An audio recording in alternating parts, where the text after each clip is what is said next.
अर्श की पहली चिड़ियाघर यात्रा एक दिन सुबह। अर्श बहुत खुश था। आज का दिन खास था। उसके माता-पिता उसे पहली बार चिड़ियाघर ले जा रहे थे। उसने किताबों में शेर, हाथी और बंदरों के बारे में पढ़ा था, लेकिन आज वह उन्हें सच में देखने वाला था। जल्दी नाश्ता करने के बाद अर्श अपने माता-पिता के साथ चिड़ियाघर के लिए निकल पड़ा।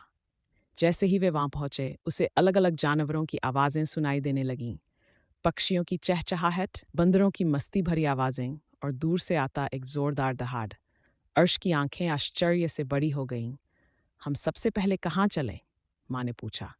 शेरों के पास, अर्श खुशी से उछलते हुए बोला। वे शेरों के बारे में पहुंचे, जहां एक बड़ा सुनहरा शेर पेड़ की छाया में आराम कर रहा था। तभी एक और शेर खड़ा हुआ और जोर से दहाड़ा। अर्श का दिल जोर से धड़क उठा, लेकिन उसके पिता ने उसका हाथ पकड़ा और मुस्कराए। शेर ऐसे बात करते हैं, पापा ने समझाया। अर्श हंसते हुए बोला, मुझे लग रहा है कि वह मुझे हेलो बोल रहा है। इसके बाद वे हाथियों के पास गए। एक नन्हा हाथी पानी में मस्ती कर रहा था और खुद पर पानी उछाल रहा था। अर्श हंसते हुए बोला, देखो मम्मा, वह नहा रहा है। तुम्हें एक नया दोस्त मिल गया, माँ ने हंसते हुए कहा। आगे बढ़ते हुए उन्होंने काले सफ़ेद धारी वाले ज़ेब्रा, लंबे गर्दन वाले जिराफ और एक साथ चलते हुए छोटे छोटे पेंगुइन देखे। हर जानवर अलग और अनोखा था। ये देखकर अर्श बहुत खुश हुआ। फिर वे सरीसृप घर पहुंचे। अंदर थोड़ी अंधेरा था, इसलिए अर्श थोड़ा रुका।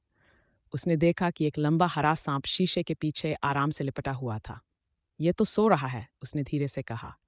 वहां कछुए, रंग बिरंगी छिपकलियां और पानी में आराम करता एक मगरमच्छ भी था।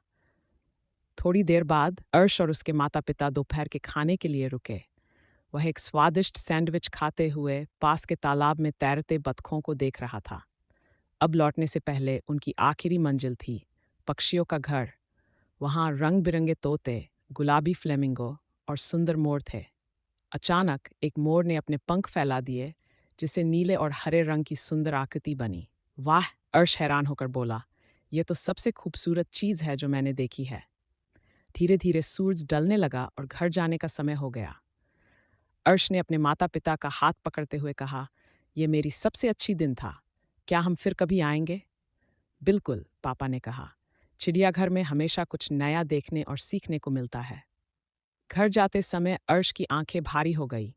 वह अपनी सीट पर सिमट गया और शेरों, हाथियों और मस्ती करते बंदरों के सपने देखने लगा। उसकी पहली चिड़ियाघर यात्रा जादुई थी और वह फिर से वहां जाने के लिए उत्सुक था। यह सोचते सोचते अर्श मीठी नींद में सो गया।